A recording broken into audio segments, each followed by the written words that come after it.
हर हर महादेव। श्री अनिरुद्ध आचार्य जी ने ना एक अपने सत्संग के अंदर, अपने वीडियो के अंदर जनता के जवाब के अंदर ना एक बात कही उन्होंने कि अगर, वैसे उन्होंने अपना मोटिव बता दिया है कि भाई मुझे प्रधानमंत्री नहीं बनना, मेरी ऐसी सोच नहीं है, मुझे राजनीति में नहीं जाना। तो एक वो साधु हैं, एक संत हैं, मतलब एक महान व्यक्ति हैं। उन्होंने ना जनता की राय पे सवाल का जवाब देते हुए कहा है कि अगर मैं प्रधानमंत्री होता तो ऐसी कौन सी 3 चीज़ें जो मैं करता या मैं जो चाहता, वो उन्होंने उस बात के ना पब्लिक को जवाब दिया। तो मैं आपको, और ये बात ना प्रधानमंत्री नरेंद्र मोदी जी ने भी सुनी। मैंने देखा कि उनकी वीडियो पे ना उन्होंने देखा भी, और मतलब बहुत सारे नेताओं ने, सबने ना वो वीडियो उन तक गई भी। तो मैं आपको एक चीज़ बताना चाहता हूँ कि उन्होंने जो 3 बातें आपसे कही हैं, मतलब कि जो 3 बातें उन्होंने अपने मन की प्रकट की है ना, मतलब अपने मन से जो उनके मन में सोच है, जो उनके मन में विचार है, उन्होंने ना वो 3 बातें बताई कि अगर मैं होता तो मैं ऐसा क्या करने की कोशिश करता। तो मैं आपको बताता हूँ, पहली बात बताता हूँ, और मैं ना ये बात ना आपको अलग अलग 3 वीडियो के अंदर बताऊँगा कि उन्होंने क्या क्या कहा और कैसे कैसे क्या कहा, कि उनके अगर राय क्या थी इन चीज़ों के ऊपर। तो पहली बात तो उन्होंने ये कही कि अगर मैं प्रधानमंत्री होता तो सबसे पहले शिक्षा के लेवल को, यानी कि जो हमारे देश की शिक्षा है उसको, लेवल को बहुत ऊंचा करने की, हाई करने की कोशिश करता। देखो उन्होंने ना अपने तरीके से ये कहा कि शिक्षा ना एक समान होनी चाहिए। तो हकीकत में ना शिक्षा एक समान होनी चाहिए। हमारे देश में शिक्षा एक समान नहीं है। कह देते हैं हम कह देते हैं कि भाई हमारे देश में शिक्षा फ्री है, लेकिन हकीकत में ना शिक्षा फ्री नहीं है। शिक्षा जो है ना बिक रही है, और लोग शिक्षा को बेच रहे हैं और शिक्षा को खरीद रहे हैं। तो सबसे पहली बात तो ये है कि मैं अपना एक्सपीरियंस बता रहा हूँ। इसके अंदर मैंने ना अपना एक्सपीरियंस, मतलब कि जो मेरा अनुभव है, मैंने वो अपना अनुभव जोड़ दिया है इसके अंदर। और अगर आपको अच्छा लगता है, तो हकीकत बता रहा हूँ आपको, अगर आपको अच्छा लगता है, समझ में आता है, तो सुनना और वीडियो को शेयर भी करना, ताकि और लोगों को भी ये सब चीज़ें पता लग सके। तो उन्होंने बहुत अच्छी बात कही कि शिक्षा का लेवल है ना उसको एक समान कर दो, शिक्षा को बराबर होना चाहिए। क्योंकि ना ज्ञान जो है ना, जब तक बराबर नहीं होगा तब तक ज्ञान ज्ञान नहीं रहता। अब हमारे देश में क्या हो रहा है कि जिन लोगों के पास पैसा है वो अच्छे अच्छे स्कूलों में पढ़ रहे हैं, और वो अच्छे अच्छे स्कूलों में पढ़ने के बाद भी नहीं पढ़ पाते, यानी कि उनके पेरेंट्स लाखों रुपए की, हज़ारों रुपए की महीने की फ़ीस स्कूल के अंदर देते हैं, फिर भी बच्चे नहीं पढ़ पाते हैं। कारण क्या है? क्योंकि वो उनकी अपनी इच्छा है और उनको इस तरीके से पढ़ाया भी नहीं जा रहा। मतलब कुल मिला के हो क्या रहा है कि शिक्षा ना बेची जा रही है और ख़रीदी जा रही है। एक पेरेंट्स अपने बच्चों के लिए पैसे दे करके शिक्षा खरीद रहे हैं, और एक टीचर जो स्कूल के अंदर वो पैसे लेकर के शिक्षा को बेच रहे हैं। तो जब तक शिक्षा एक समान नहीं होगी ना, तब तक देश का जो है ना, मतलब इस तरीके से विकास नहीं हो सकता। तो सबसे पहली बात बता रहा हूँ, देखो शिक्षा का लेवल एक समान होना चाहिए। हम कह देते हैं, हमने कह दिया कि भाई शिक्षा फ्री है, शिक्षा फ्री है, शिक्षा फ्री है। अरे कैसी शिक्षा फ्री है मेरे भाई? कहाँ शिक्षा फ्री है बताओ? आपको लगता है कि शिक्षा फ्री है?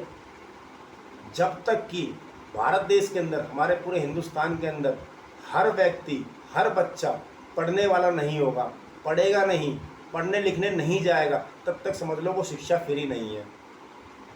सड़कों पे ना लोग, हजारों लोग बेघर रहते हैं, जो भीख मांगते हैं, और उनका गुजारा पता नहीं कैसे चलता है। बेरोजगारी इतनी है, सड़कों पे इधर उधर रहते हैं। अब उनके बच्चे हैं, आपने देखा होगा, आप जब भी सड़क पे निकलते होंगे आपने देखा होगा, कई बच्चे सड़कों पे भीख मांगते हैं,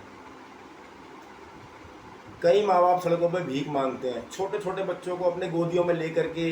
और मतलब कोई पेन बेच रहा है, कोई पेंसिल बेच रहा है। देखो अच्छी बात है, वो एक काम धंधा कर रहे हैं, वो एक अच्छी बात है, लेकिन शिक्षा का लेवल देखो ना कि वो पेन पेंसिल बेच करके अपने बच्चों को कैसे पढ़ाएंगे यार? कैसे पढ़ा पाएंगे अपने बच्चों को?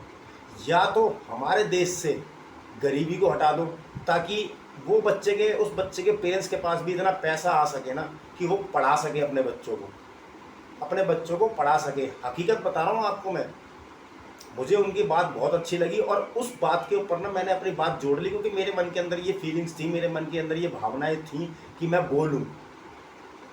अब किसी को अच्छा लग रहा हो, बुरा लग रहा हो, इससे कोई फर्क नहीं पड़ता, लेकिन ये सच है, ये सच है। या तो गरीब को इतना सक्षम बना दो कि वो अपने बच्चों की परवरिश अच्छे से कर सके, इतना सक्षम बना दो उस गरीब को। क्योंकि शिक्षा फ्री नहीं है। ये कहने के लिए बातें हैं कि शिक्षा फ्री है, शिक्षा फ्री है, शिक्षा फ्री है। शिक्षा को एक समान करने के लिए ना, या तो शिक्षा हर किसी में बांट दो इस तरीके से, उसका सोर्स बनाओ, उसका मतलब तरीका बनाओ कि ये किस तरीके से होगा। इतना पढ़ा लिखा मैं भी नहीं हूँ, लेकिन मैं इतना जानता हूँ कि ये होगा। किसी ना किसी तरीके से अगर आप करना चाहोगे तो होगा, होगा ज़रूरी है। पहले क्या होता था कि पहले ना कि ज्ञान ना बराबर बांटा जाता था, ज्ञान बराबर जब सबको मतलब कि एक समान ज्ञान दिया जाता था। लेकिन अब क्या है कि अगर मेरे पास पैसा है तो मैं ज्ञान ज़्यादा ले लूँगा, ये सोच बन गई है लोगों की कि मेरे पास पैसा है तो मतलब मैं ये कोर्स कर लूँगा, मैं ये कोर्स कर लूँगा, मैं MBA कर लूँगा, मैं BBA कर लूँगा, मैं एडवोकेट बन जाऊँगा, मैं डॉक्टर बन जाऊँगा, मैं जज बन जाऊँगा, मैं ये कर लूँगा, मैं ये डिग्री हासिल कर लूँगा। मतलब तो ये सब चीज़ें पैसों से मिलेगी ना, पैसों से मिलेगी ना। अब गरीब का बच्चा जो नीचे से ही नहीं पढ़ पाता है, स्टार्टिंग से ही नहीं पढ़ पाता, तो वो जा करके सीधे डॉक्टर थोड़ी बन जाएगा, जा करके सीधे वकील थोड़ी बन जाएगा। कहाँ से बन जाएगा यार वो? आप इस बात को सोच के देखो एक बार ज़रा, नहीं बन सकता ना। जब वो स्टार्टिंग से ही उसकी नींव कमज़ोर हो गई तो उसकी बुनियाद कैसे मजबूत हो पाएगी? तो नींव को मजबूत बनाओ, भारत की नींव को मजबूत बनाओ। शिक्षा से नींव मजबूत बनेगी। शिक्षा एक समान होनी चाहिए, हकीकत में शिक्षा एक समान होनी चाहिए। शिक्षा मुफ्त नहीं है, बिकाऊ है, इसको बेचना बंद करो, तब कहीं जा कर के सब कुछ ठीक होगा। ये उनकी पहली बात का जवाब जो मतलब उन्होंने कहा उसमें मेरी राय है। उनके जो पहले बात का प्रश्न का उत्तर जो था पब्लिक को, उन्होंने अपनी जनता की राय पे मतलब जनता की आवाज़ पे जो उन्होंने उत्तर दिया, मैंने अपने मन के विचार उसके अंदर थोड़े से जोड़े हैं। अगर किसी को अच्छा लगता है तो इस वीडियो को थोड़ा इधर उधर शेयर करो ताकि ये विचार जो ना हर किसी के पास पहुंच सकें। अगर आपको अच्छा लगता है तो, अगर आपको अच्छा नहीं लगता तो कोई बात नहीं, फ़ोन वीडियो को हटा दो, कोई दिक्कत वाली बात नहीं है। अगर अपनी तरफ से मैंने अपने मन के विचार जो मुझे लगता है कि ये ठीक है वो बताने की कोशिश की है, अगर आपको अच्छा लगता है तो इस वीडियो को शेयर कर दो।